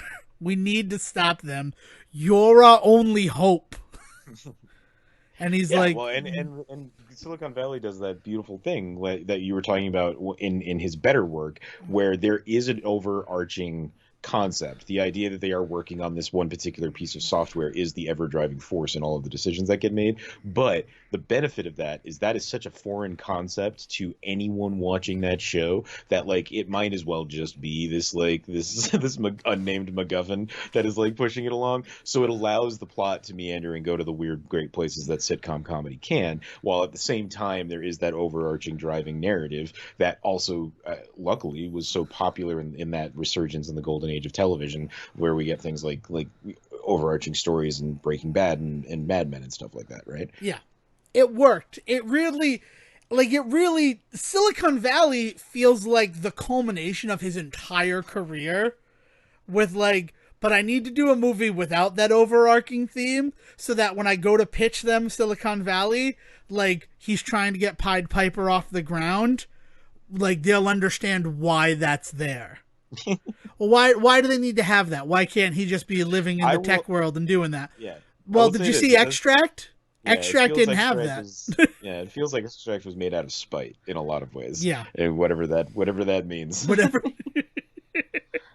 I don't know. I'm definitely glad to say that I've seen it and all of that. And I think I enjoyed a little bit more than Office Space in terms of, like, Office Space. The thing that I like most in Office Space, which two things, is Diedrich Bader, because I just fucking love Diedrich Bader, right? Give me Diedrich Bader any day of the week and twice on Sunday and I'll be a happy man. But then it's sort of like Superman 3 is the funniest thing in the world to me. It is like, first of all, that like Superman 3 is the one you're going to reference and everybody understands what that means. It's so goddamn funny to me. Yeah. Yeah. It's a great joke. Yeah. It's like, and it works for me as a cinematic joke, as a joke about like the state of culture in the world today. I love it. And I really love that since Office Space, movies do not say it's sort of like Office Space, but it persists with the reference to Superman 3. Understanding that people will understand that reference because they've seen Office Space. Like, it is a prevalent joke. It's wonderful. I celebrate that here, up, down, left, right. But because of Beavis and Butthead, I watched Extract. But I don't think that's one that I could ever do a very special episode for, as opposed to like Orange County, which like after watching it, it's like, well, you know, we're going to have a teenage-sized comedy hole to fill in our schedule because American Wedding is not till 2003. So let's celebrate 20 years of Orange County. Yeah, man, I would love to talk about that movie because there's some life defining shit around that film for Sejohn, between the soundtrack of that movie, the story of that movie, and all of like the actors in that movie. Yeah, There's I've some got a genre weird. defining stuff too. It's going to be fun. So stay tuned till next April. 6 months. That's not too long to wait, right? And too long, just long enough for you all to forget this promise, just in case we break it. Right. All That's a right. good point, right? We're hedging our bets. That's how it works. I'm kind of excited, Sejan. I'm kind of excited. Did you know that Curb Your Enthusiasm's coming back? Jesus, the show that never dies. I love that man. Larry David should get to work until the day he decides he doesn't want to any longer. But holy crap, stop saying the show is over then. Just say you're waiting for a new story. Oh my God. Like, it really was surprising when my dad put on Bill Maher and there was Larry David, and Curb Your Enthusiasm comes back October 24th. So spoilers, we're recording it on October 24th. Otherwise, we'd probably be talking about the first episode of Curb Your Enthusiasm season 11. Yeah. Yeah. Um, What deal with the devil did he make though? Like, somebody at HBO basically has like a red phone that every time Larry David wants to make another season, he just calls that and they just green light whatever budget he asks for. So here's what I did. Here's what I did to prepare for Curb Your Enthusiasm season 11. I went back to the beginning. And I don't mean to the first season. I mean to the HBO special that ends up serving as the pilot for the series. Because it's on HBO Max. I had never seen it before. And I learned something very, I don't know. It's important considering this show has done 2 full-length, very special episodes about Seinfeld. Yes. Yes. Right? And in terms of Seinfeld ends in 1998, right? Mm-hmm. But now what I've learned is Seinfeld has never ended. Because the Larry David Curb Your Enthusiasm, the original 59-minute HBO special that is marketed as a stand-up special, but is very much a pilot for something more. Yeah. And what it is Jerry Seinfeld does not want to do any more Seinfeld, right? Like, they were offered so much money to do a 10th season of Seinfeld, and everybody turned it down. But if we know anything about Larry David based upon the actions of George Costanza, that's not how Larry David's gonna work. He probably wanted to keep going. Yes. So he goes to HBO and he's like, look, I want to keep doing it. You know, I'm George Costanza. Like, let's just be honest. I'm George Costanza. You know who I am. Why do people watch Seinfeld? For Jerry? He can't act. They watch it for George. So let's give him the real George. Except you can't act. No. No, that's not the point. No. That's not the problem. So we'll do a stand-up special, and we'll see if people like the stand-up special. You're going to do stand-up? No, I'm not going to do stand-up. It's going to be like a couple of things me doing stand-up. It's basically going to be Seinfeld, but me as Jerry Seinfeld. Yeah, it basically was just like, I am the Seinfeld now. And they're like, yeah, you could do it. And that does so well that a year later, you get the first season of Curb Your Enthusiasm. And now, 11 seasons, 21 years later, like, we're starting an 11th season of Curb Your Enthusiasm. And the show, like, it's just Seinfeld too, but with, like, breaks in between. So... But like Seinfeld has never truly stopped because it just morphed into Curb Your Enthusiasm. And like knowing that first special is 99, right? I thought that came so much later. But the first special is 99 and the first season is the year 2000. So like there was never a gap in Seinfeld. Yeah, no, Curb Your Enthusiasm also had the benefit of coming out at just the right time, that by the time they got 2 or 3 seasons in, the HBO DVD box set Curb Your Enthusiasm was like a hot ticket friggin' item. But like and because everybody was getting into DVDs for the first time, everybody was getting into television like being good again somehow, but it only being HBO or Showtime. But it's back. And then on top of that, like the Curb Your Enthusiasm enthusiasm, like fervor, right? So then the idea that Seinfeld was kind of continuing in it spiritually, at least, right? And so like it blew up. Larry David has proven time and time and time again that he is a very good television I was gonna say actor, but I mean like everyman. He does everything. He understands how television works. Yeah, is really if you were gonna break it down into like a statement. Mm-hmm. And that so like I was surprised that it was coming, and I'm so like I only got through the first 4 seasons and the pilot in my week, right, in an attempt to rewatch it before it came out. I'm gonna continue though, right? I'm still gonna watch the first episode tonight and report on it the next time we do a show, because I mean he's so fastidious, the character of Larry David on Curb Your Enthusiasm, and he's such a germaphobe. I mean, it has to be COVID related, right? Like this season of Curb Your Enthusiasm has to be related to Larry David living through the pandemic, right? Oh no, I didn't think about that at all, but it makes sense. Like some point through this, he was like, my only way out, my only way to stay sane is to just write a new season of the show, and then of course it's going to be related to what he's going through while he's. Oh my god, it's going to be Bo Burnham inside for boomers. Excellent. Oh my god, excellent. Now I'm so excited. I mean, I was excited before. I love Curb Your Enthusiasm.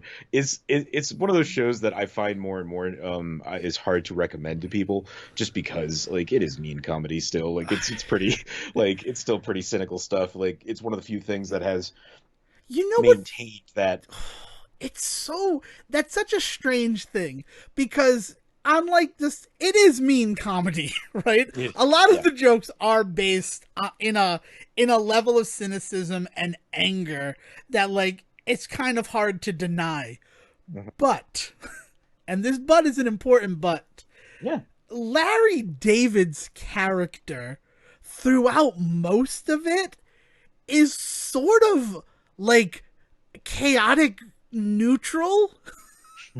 Like he's not openly trying to be evil a lot of the time.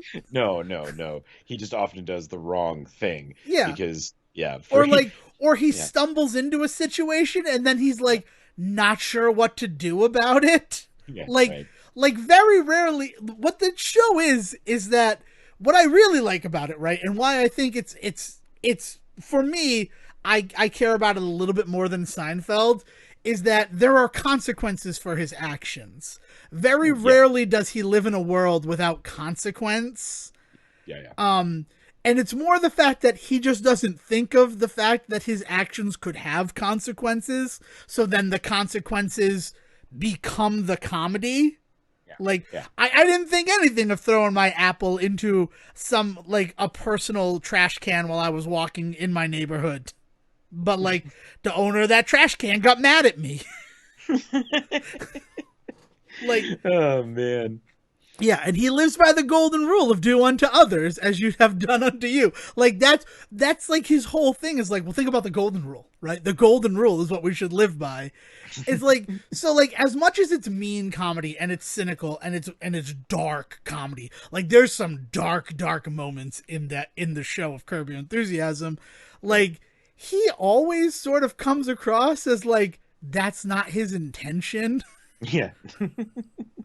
Like, he's not outright evil like George Costanza is. Yeah, because George Costanza definitely has moments that are just, I mean, gross. Like to the show's credit, because they want you to feel that way. They're not acting like he's not in any way. Right. But yeah, man. I mean, there's also the fact that like Jeff Garland's Jeff Green character a lot of the times is the actual evil one. Where he's like, hey, you want to go golfing on Saturday? And he's like, no, I can't. It's Cheryl's birthday. You could golf on your wife's birthday. Can I? Yeah, you got to spend the whole day with her. She's not a baby. Yeah, let's go golfing on her birthday. And then he gets in trouble. But like his original thought was like, no, it's her birthday. I can't do anything on her birthday. And then he's tempted by Jeff Green. And then, like, the best part about that, in terms of the comedy in there, is that, like, Susie, Jeff's wife, hates Larry because Jeff plays like Eddie fucking Haskell with his wife that like, oh no, it was Larry's fault that I did this. When we have seen that the instigator 9 times out of 10 is Jeff. Man. Yeah, I like, there's a reason that season 11 is coming back tonight, man. Like, there's a reason that he's got this ability to just, like, every couple of years be like, I'm going to do another one. And everybody at HBO just is just like, sure, what do you need? Like who do you want to borrow? Who do you want to cast? Who's going to show up for a guest star in an episode? Anybody? Who do you want to come back? Like, that's the other thing I dig, is that, like, they meet that blind guy in one episode in the first season where... They help a blind guy move into his apartment. And then that guy comes back as the rehearsal pianist while he's doing the producers 3 seasons later. And is like a main character that season. And it's just like, I love it. I love it. And you know what I really love about it? Because like there's all those like complaints about Seinfeld. We talked about the one episode, The Stand-In, where like we're introduced to a whole group of friends that we've never seen before. We meet new people that Larry David, like, kind of knows every episode of Curb Your Enthusiasm. Yeah. Consistently. It's whatever works for the story. It's what so like a lot of people talk about how Seinfeld influences a lot of stuff that comes after it, and rightly should, like it does, right? But the ways in which Seinfeld gets the credit in terms of shows like Always Sunny in Philadelphia or The League and things like that, I think just as much as Seinfeld, Curb deserves a lot of that credit as well, because like you see early seasons of Curb Your Enthusiasm, and then like look at the first like few seasons of The League, like there's so much going on that is being learned by these guys 10-15 years after the first season of Curb Your Enthusiasm. There's no way that they didn't catch the bug, right? Like I was in high school when this show was huge, and I remember like kids around me trading like box sets for Curb Your Enthusiasm, and I think like Sopranos or something, or like something to that effect, Carnival. Carnival, Deadwood. Let's just celebrate all the original HBO series. It's just I don't know. Big fan. Just a big fan of the show. It's pretty good. And I'm excited to see. I can only assume that is going to be his take on COVID, especially when the last season, that first episode was about him wearing a MAGA hat to keep people away from him in LA. Nobody wants to talk to me when I got the hat on. Fucking idiot. Oh my god. Oh my god. Oh, so you voted for Trump? No, I didn't vote for Trump. He's an idiot. But nobody talks to me when I got the hat on. It's like people repellent. Oh man. Sorry, I'm excited. I'm very excited for it. And we've talked a lot about Seinfeld on this, and I'm sure we've touched on Curb before because the 10th season happened during the show, but I'm stupid excited. And I'm really excited to make that connection that like, and I think that thing you think of where like Seinfeld influenced Always Sunny and The League, I think you're right where something like Curb actually influenced it, especially when you consider that Deandra from Always Sunny in Philadelphia plays Cheryl's sister in Curb Your Enthusiasm. Mm-hmm. That's Caitlin Olsen. So she's working on that show with Larry David, and then she goes and does a show that's that darker cynicism than like Seinfeld. But the problem is the type of people who are going to comment about that type of thing. Seinfeld is the easier reference for everyone to understand. Not everybody has HBO. Not everybody understands HBO. Yeah, but I think the thing that you pointed out before that makes Curb stand out from Seinfeld is also there in shows like The League and Always Sunny, and that's the idea of consequences. Mm-hmm. Seinfeld is funny because there are consequences for their actions, but their consequences are always goofier than their actions and all that sort of stuff, right? Like, and then most of the time they end up not facing real consequences when all is said and done.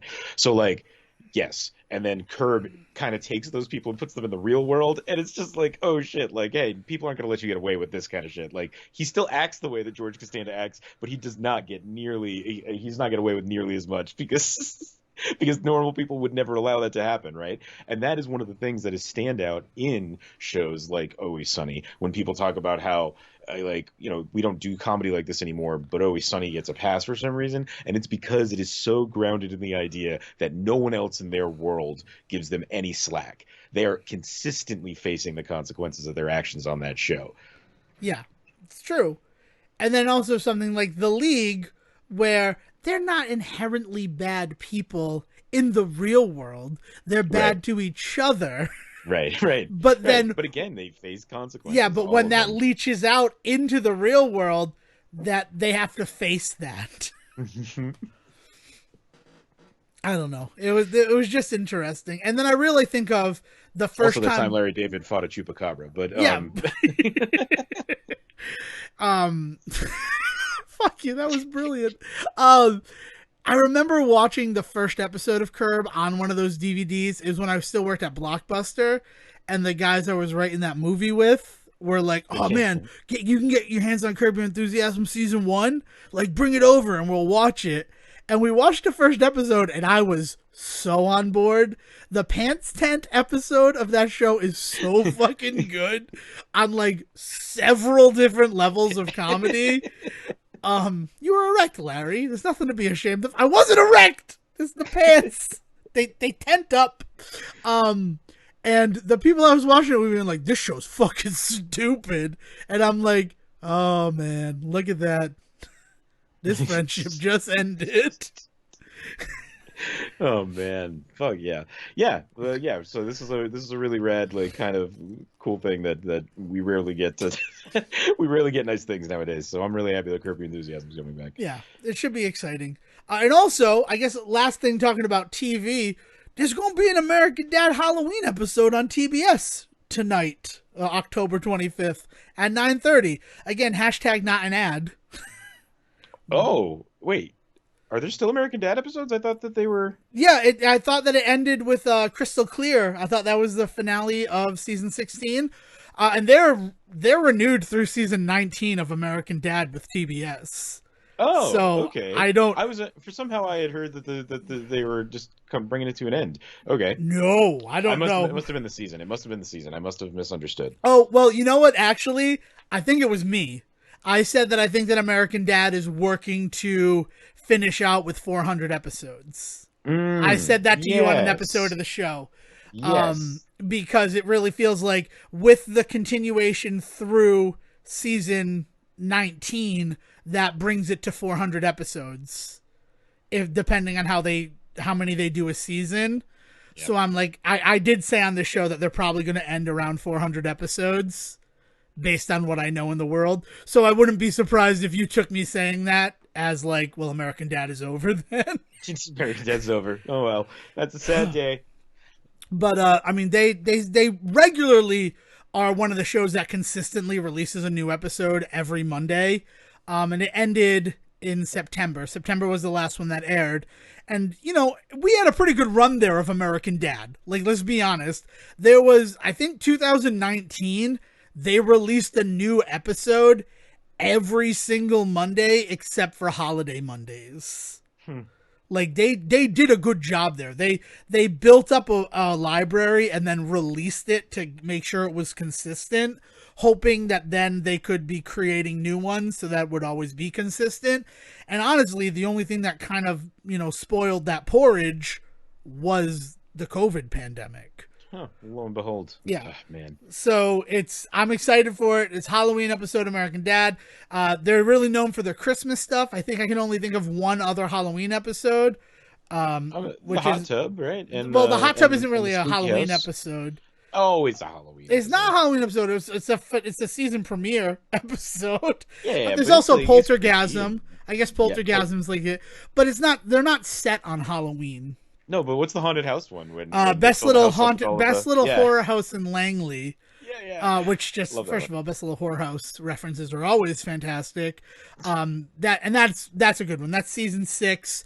That's 4 episodes after their 100th episode that one airs, and it's really good. And it's got that's it. So it's that one. So that one's good. And now this is like the first one that's set on Halloween again. so I'm excited for it. And the promos have been very good, so I'm excited for American Dad. But talking about American Dad and being excited for American Dad, I'd like to talk about something that I've noticed, and it's one of those topics that I rarely breach on the show because, again, it's not that I want to keep it secret. I'm not an anime guy. I just watch anime, right? Mm-hmm. To mangle a quote from Roy Cohn in Angels in America. Yeah, that guy that we should all be emulating. Sure. Well, specifically his fictionalized version in the Tony Kushner play, Sejohn, not his real life. Al Pacino. Yeah, okay. The COVID really fucked up anime in a way that I didn't truly understand until this weekend. Mm-hmm. Black Clover's over. Yeah. And I didn't know that Black Clover was over, but it ended with the 170th episode, like, middle of a story. Yeah. Like, just, we're not doing it anymore. And the talk is that, like, we're going to finish it off with a movie, but there's been no more discussion about when that's coming or what it's going to be. Yeah. And, like, the same with, like, Dr. Stone. Dr. Stone ended, and, like, they're then setting off for sail to search the world. And it's done. Like, Dr. Stone is over with the discussion of, like, we're willing to do another series sometime down the line.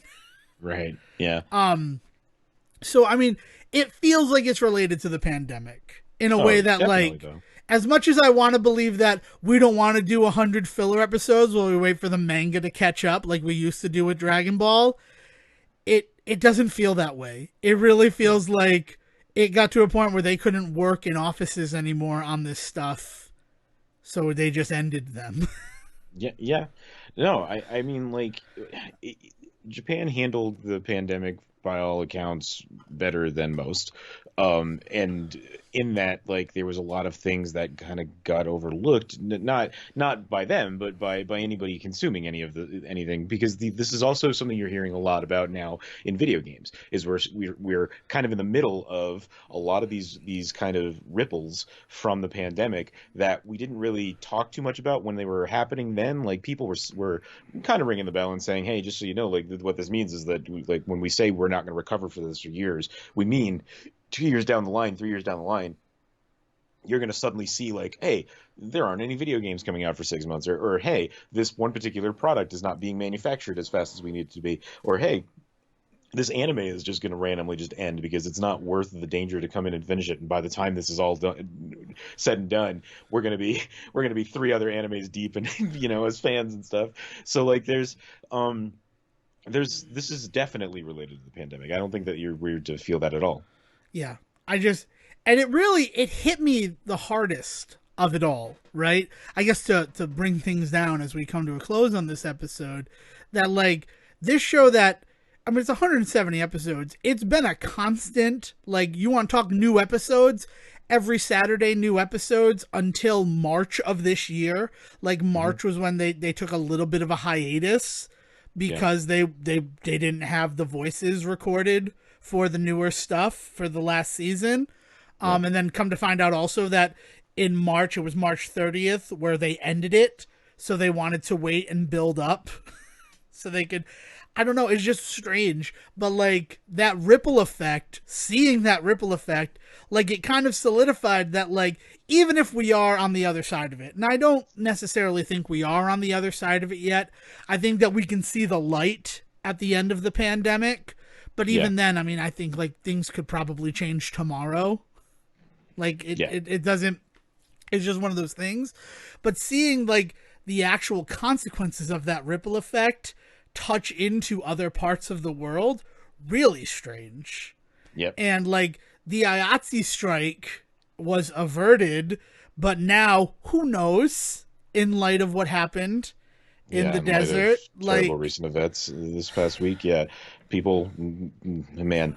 Yeah. Well, and so I think another thing that people that is kind of getting quieted right now due to a lot of other stuff going on in Hollywood, but the the way that Disney pushed back their Marvel release plans. Oh yeah, And that's I intended to talk about that a lot more right, this right, episode, but but in this idea that we're seeing these small little effects that like they're not huge. It's not life ending. It's not like, hey, you can't go to the movie theater anymore. But the idea that this movie is not going to come out now for another year after what it was planned to be released because they need to go back to the work on it. Like there's that kind of stuff. We're gonna see that and we're gonna feel that for a while. There's gonna be a lot of this sort of stuff that eventually like will finally kind of get past all of the stuff that was being worked on, but it's going to take a long time. Yeah, I don't know. I mean, yeah, that whole Disney announcement that like all of the Marvel movies basically got pushed back 2 months. Mm-hmm. I mean, all I could think of was that beautiful retrospective celebration of theater that aired before Black Widow, like prominently slapping their dick on the table saying, "We are Marvel and here's what's coming."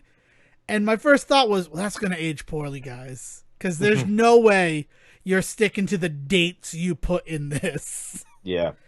And it's been, 3 months? And then they're like, hey, oh, by the way, you were not sticking to any of those dates we gave you. Scratch that.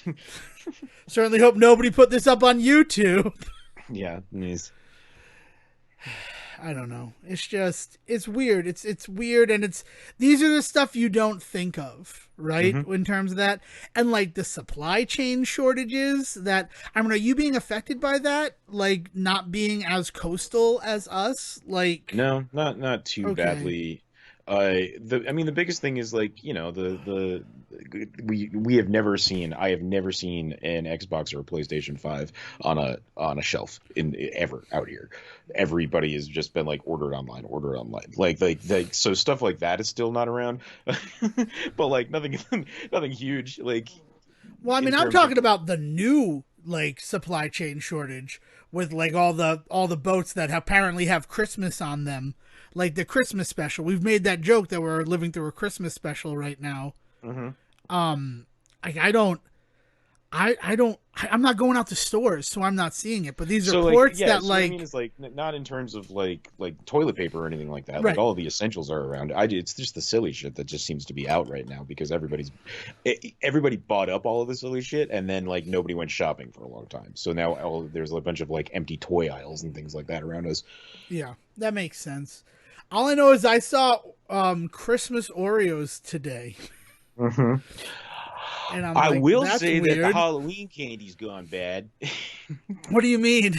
We've been, for the month, like we generally once a week we'll pick up one of those like smaller variety bags and eat through it as like candy throughout the week for us here.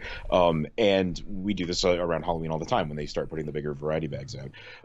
And so we bought one earlier in the month and it wasn't like anything tasted bad, but definitely like it bit into like a Kit Kat and the wafer was not as crunchy as you want it to be. So like there was just an element of just like, oh, maybe this was just a bad batch. Maybe this is a leftover bag from last year.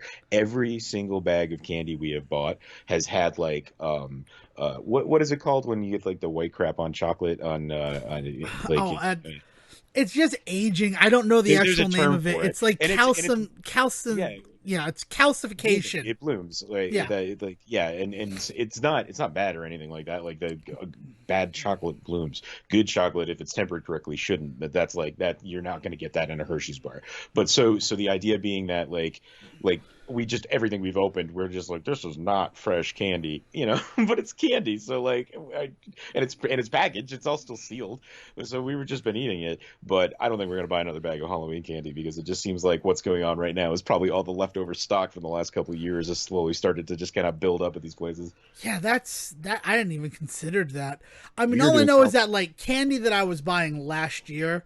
Like, we bought a thing of Kit Kats last year. No, we bought a thing of Reese's, right? To just tie it all together and then send this one off to Will to say goodbye. We bought a bag of Reese's last year, and they were bad. Like, they were just bad Reese's. And we contacted the company to be like, is there something going on? Like, should we avoid them? Oh, it just seems that they melted and then they re-solidified. So that's why it tastes weird. But then, like, what you're talking about now, I feel like they just changed the way they made candy in terms of this. It could also be that. Like, It could be on the manufacturing level. I think it's a storage thing. What you're probably talking about is also that, is that it was probably a bag that was left over from the year before, had been melted and then resolidified, then melted, then resolidified 1,000 times over the year as it sat somewhere in some poorly ventilated yeah, facility. And then you guys got it. Like, I think it's the same problem. I think it's just yeah, that nobody's been buying candy for 2 years, and it's built up. yeah. Well, look at that. I should have checked those Oreos for a date. I mean, it all comes down to, and we're going to talk about Will in a second when we say, take it away, Will. Will bought a dark berry Dr. Pepper yesterday. Do you remember what the berry Dr. Pepper was a tie-in for? Was it Black Panther? It was Spider-Man No Way Home. Oh man, okay. So this was a 2019 can of cola that he bought new at the shops yesterday.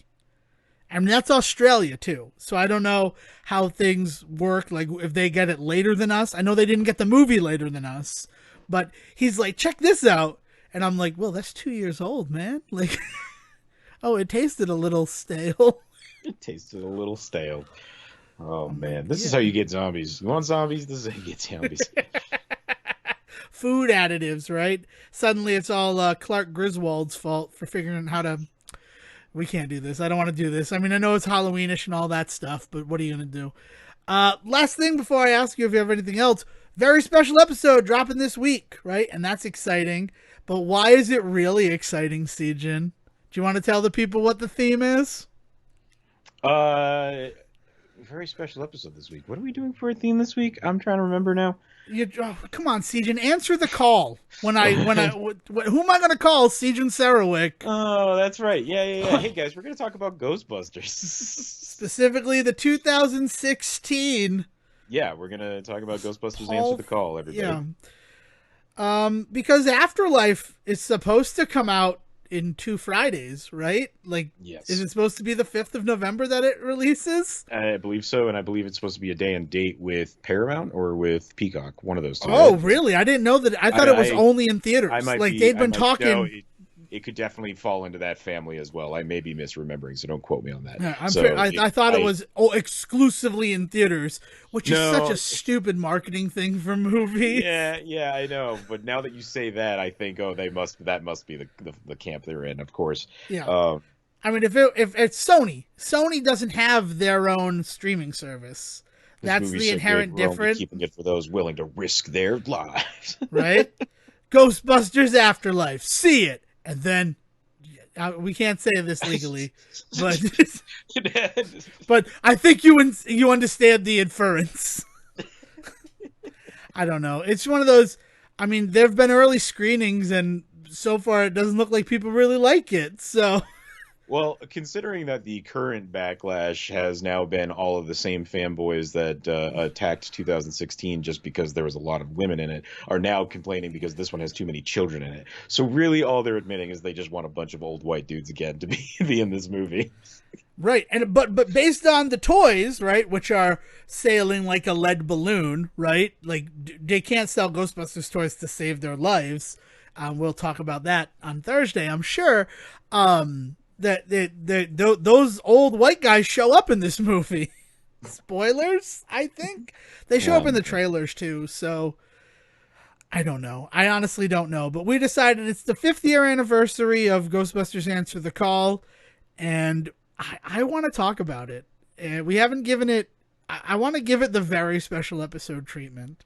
So if there are angry letters, send them my way, right? We'll give you my Twitter name later on. But before we do that, is there anything else that you want to touch on, Siege, before we send this one away? No. But do yourself a favor, and before you listen to the episode, go watch Ghostbusters 2016. Just do that. Do that for me. Watch it. if for the first time, definitely. It's definitely worth watching. And it's Halloween season, right? So, like, it fits. Yeah, it fits. That's what I'm going to say. Cool. All right. So, again, if you do want to send me any hate letters about the fact that we're going to be watching Ghostbusters Answer the Call and talking about it for roughly 2 hours, I'm on Twitter at Devon D. Decker. And if you want to complain about anything that we said on this episode, you can hit me up at Siege versus the World. I'll take that heat for you. There you go. Oh, I love it, because I said some incendiary things on this episode. And I like that Sejohn's going to have to deal with it. All right. So, Will, if you're not, like, praying to the porcelain god after drinking 2-year-old soda, please bring us home. Have a good one, folks. Thank you for listening to the Say Report with your host, Devon Decker and Sejohn Serwick. Please follow the guys on Twitter and Facebook by searching for The Say Report, and you can always subscribe on your podcast channel so this is delivered straight to you and you can enjoy it every week. With apologies to your mother, we'll see you next time.